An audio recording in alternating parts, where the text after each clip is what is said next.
रोहन रोहन पाटील नाव आहे माझं आणि माझे डॅड या शहरातल्या टॉप 5 बिल्डर्स मधून एक आहे.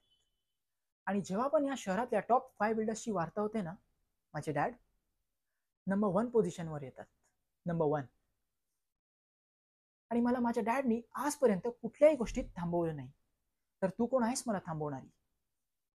कोण आहेस कोण तू? आणि फॉर युअर काइंड इन्फॉर्मेशन, आता तुझ्या जागेवर उभी आहेस ना, तसे कित्येक रिसॉर्ट्स सहज सहज विकत घेऊ शकतो हा रोहन पाटील. बट सॅड, तुझ्यासारख्या छोट्या शहरातून आलेल्या मुलींना याची व्हॅल्यू नाही कळणार. आणि हा हा माझ्या डॅडचा पैसा आहे. तर मी याला कुठेही कसाही उधळीन, नाहीतर कुठल्या आश्रमात दान करून टाकेन. It's none of your business. Do get that miss Akanksha? I hope तुला समजलं असेल. आणि ही रोहन पाटीलची पार्टी आहे, रोहन पाटीलची. सो प्लीज इथे उभं राहून अजून ह्या पार्टीचा मूड नको खराब करूस. तू येऊ शकतेस, दरवाजे त्या साईडला आहेत. प्लीज